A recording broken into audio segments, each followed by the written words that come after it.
Hello, നല്ല നമസ്കാരം. Tourist family ഒറ്റവാക്കിൽ പറഞ്ഞാൽ ഒരു ഫീൽ ഗുഡ് ഫാമിലി മൂവി. ശ്രീലങ്കയിൽ നിന്നും അഭയാർത്ഥിയായി ഇന്ത്യയിലേക്ക് എത്തുന്ന ഒരു കുടുംബത്തിൻ്റെ കഥ.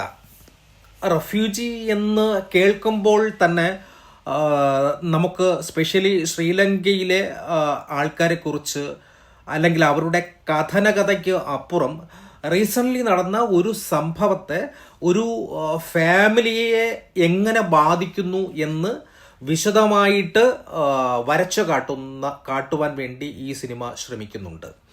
അച്ഛൻ, അമ്മ, രണ്ട് മക്കൾ, ഒരു പട്ടി. അവർ തമിഴ്നാട്ടിലേക്ക് എത്തിപ്പെടുന്നു. പോലീസ് അവരെ പെട്ടെന്ന് തന്നെ ക്യാച്ച് ചെയ്യുന്നു. പട്ടിയെ മാത്രം പോലീസ് എടുത്തുകൊണ്ട് പോകുന്നു. മനുഷ്യരെ ആ തീരത്ത് തന്നെ ഉപേക്ഷിക്കുന്നു. മനുഷ്യന് പട്ടിയുടെ വില പോലുമില്ല എന്ന് വരച്ചു കാട്ടുവാൻ വേണ്ടി ശ്രമിക്കുന്നുണ്ടോ എന്നാണ് ഞാൻ വിചാരിച്ചത്. അതിന് വേണ്ടി ഡയറക്ടർ അഭിഷാൻ ജീവന്തോ അദ്ദേഹം ശ്രമിക്കുന്നുണ്ട്. അദ്ദേഹവും ഇതിൽ പെർഫോം ചെയ്തിട്ടുണ്ട്.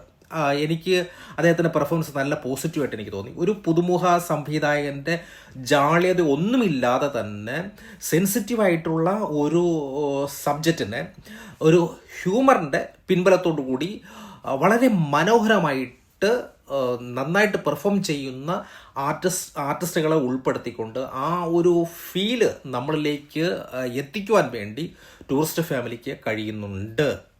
സ്റ്റോറി എനിക്ക് വളരെയധികം ബെസ്റ്റായിട്ട് എനിക്ക് തോന്നി.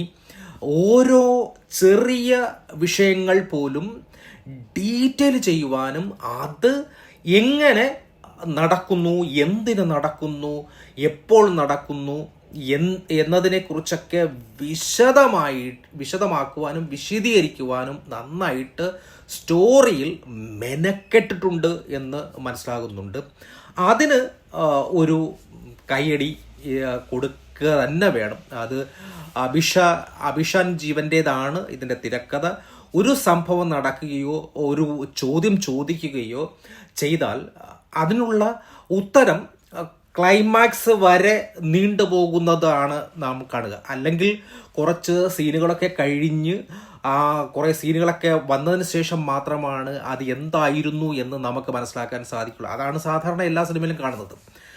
എങ്കിൽ മാത്രമേ ചോദ്യങ്ങൾക്കുള്ള ഉത്തരം കിട്ടുകയുള്ളൂ. എന്നാൽ ഒരു ചോദ്യം ചോദിച്ചാൽ അതിനുള്ള ഉത്തരം ഉടൻ തന്നെ കിട്ടുന്ന ഒരു സ്റ്റോറി ടെല്ലിങ് ഇന്ത്യൻ സിനിമയിൽ ഒരുപക്ഷെ ആദ്യമായിട്ടാണ് ഞാൻ കാണുന്നത്.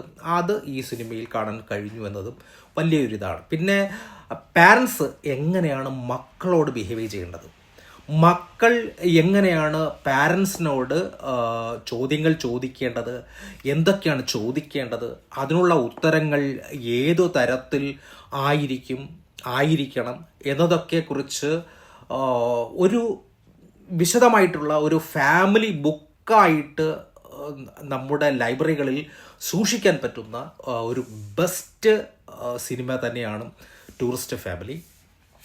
പിന്നെ ഇതിൻ്റെ പെർഫോമൻസിൻ്റെ കാര്യത്തിൽ ശശികുമാറിൻ്റെ ലെവൽ വേറെയാണ് കേട്ടോ.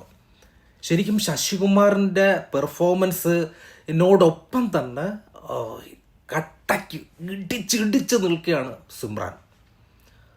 ഒരുപക്ഷെ സിമ്രാനെ ഞാൻ റോക്കട്രിയിൽ മാധവനോടൊപ്പം ബാലൻസ് ചെയ്യുന്ന ഒരു ഹൗസ് വൈഫ് മെറ്റീരിയൽസിന് അപ്പുറം ശരിക്കും അതിന് മേലെയാണ് സിമ്രാൻ്റെ. ശരിക്കും പറഞ്ഞു കഴിഞ്ഞാൽ ഒരു എന്താ പറയുക, ഒരു അവാർഡിനുള്ള ഒരു വകയൊക്കെ സിമ്രാൻ ഇതിൽ ചെയ്തു വച്ചിട്ടുണ്ട്. എവിടെയോ എന്തൊക്കെ മണക്കുന്നുണ്ട്, അവാർഡിൻ്റെ ഒരു മണം അടിക്കുന്നുണ്ട് ഈ സിനിമയിൽ. ഓക്കെ, പിന്നെ ഈ സിനിമ ശശികുമാറിനോടൊപ്പം തന്നെ ഷോൾഡർ ചെയ്യാൻ സിമ്രാൻ ശ്രമിക്കുന്നുണ്ട്, ഷോൾഡർ ചെയ്യുന്നുമുണ്ട്. പിന്നെ ശശികുമാറിൻ്റെ പെർഫോമൻസ് വേറെ ലെവലാണ് ഞാൻ പറഞ്ഞല്ലോ. പക്ഷേ അദ്ദേഹത്തിൻ്റെ ഈ 2 വർഷത്തെ അദ്ദേഹത്തിൻ്റെ ഗ്രാഫ് എടുത്ത് നോക്കിയാൽ തന്നെ മനസ്സിലാകും. അദ്ദേഹം തിരഞ്ഞെടുക്കുന്ന ഓരോ സബ്ജക്റ്റും വളരെയധികം വ്യത്യസ്തമാണ്. എനിക്ക് തോന്നിയത് പുതുമുഖ സംവിധായകരെയും അതോടൊപ്പം തന്നെ സ്റ്റോറിക്കും വളരെയധികം പ്രാധാന്യം കൊടുക്കുന്ന ഒരു മനുഷ്യനെ ഒരുപക്ഷെ തമിഴ് സിനിമയിൽ ആദ്യമായിട്ടാണ് ഞാൻ കാണുന്നത്. അങ്ങനെ ഒരാളുണ്ടെങ്കിൽ ശശികുമാർ മാത്രമാണ്. അദ്ദേഹത്തിൻ്റെ ഗരുഡൻ ആയിക്കോട്ടെ, നമ്മുടെ അയോധ്യ, അതോടൊപ്പം തന്നെ നന്ദൻ, അങ്ങനെ ഇതിനൊക്കെ സ്റ്റാർ വാല്യൂവിനേക്കാൾ കൂടുതൽ ഇമ്പോർട്ടൻസ് സ്ക്രിപ്റ്റിന് കൊടുക്കുവാൻ വേണ്ടി അദ്ദേഹം ശ്രമിക്കുന്നുണ്ട്. അതിൻ്റെ ഗുണം അദ്ദേഹത്തിൻ്റെ എല്ലാ സിനിമയിലും കാണാനും സാധിക്കുന്നുണ്ട്. അദ്ദേഹം ഈ സ്റ്റോറിയെ വളരെ ഇമ്പോർട്ടൻ്റ് കൊടുക്കുന്നത് കൊണ്ട് തന്നെ അദ്ദേഹത്തോടൊപ്പം പെർഫോം ചെയ്യുന്ന എല്ലാ വ്യക്തികൾക്കും പ്രാധാന്യം ലഭിക്കുന്നുണ്ട്. എടുത്തു പറയേണ്ടത് ഇതിൻ്റെ കോമഡി ചെയ്ത പയ്യൻ, ഇളയ പയ്യൻ, ശശികുമാറിൻ്റെ ഇളയ മകൻ, അവൻ്റെ ഇത് നല്ല സ്റ്റൈലായിട്ടുണ്ട്. അതോടൊപ്പം തന്നെ നമ്മുടെ ആവേശത്തിൽ പെർഫോം ചെയ്തിട്ടുള്ള മിഥുൻ എന്ന് പറയുന്ന മൂത്ത മകനായിട്ട് അഭിനയിച്ച അവൻ്റെ റേഞ്ചൊക്കെ വളരെയധികം മാറി.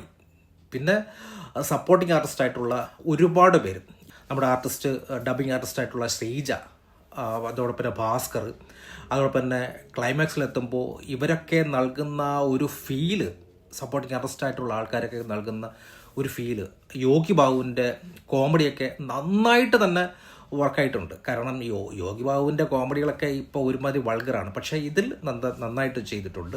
അതോടൊപ്പം തന്നെ ഷാൻ റോൾഡിൻ്റെ ബാക്ക്ഗ്രൗണ്ട് സ്കോർ, മ്യൂസിക്, അതോടൊപ്പം തന്നെ സോങ്, മ്യൂസിക് ഡിസൈനിങ്, ഇതൊക്കെ കിടിലമായിട്ടുണ്ട്. ആവശ്യമില്ലാതെ ഒരു പാട്ട് പോലും തിരികെ കയറ്റിയിട്ടില്ല.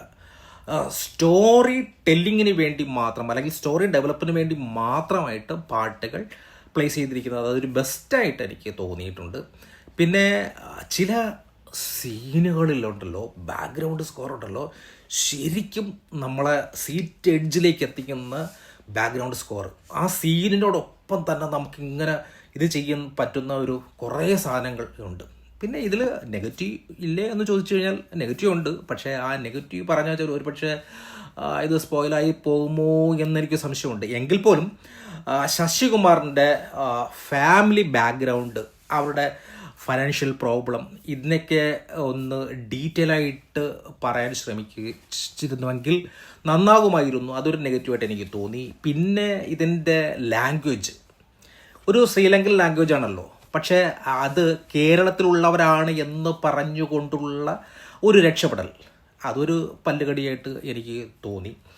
മൊത്തത്തിൽ ഈ സിനിമ ഒരു ഹ്യൂമാനിറ്റി, റൈസിസം, എമ്പതി, മോറൽ സപ്പോർട്ട്, ഇങ്ങനെ ഒരുപാട് ലെയറുകളുള്ള ഒരു കിടിലൻ ഫാമിലി വാച്ചബിൾ മൂവി തന്നെയാണ് ടൂറിസ്റ്റ് ഫാമിലി. ടിക്കറ്റ് എടുത്ത് ടൈം സ്പെൻഡ് ചെയ്ത് കഴിഞ്ഞാൽ അത് ഒരിക്കലും നഷ്ടമാകില്ല എന്ന് ഉറപ്പ് പറയുന്നു. Thank you.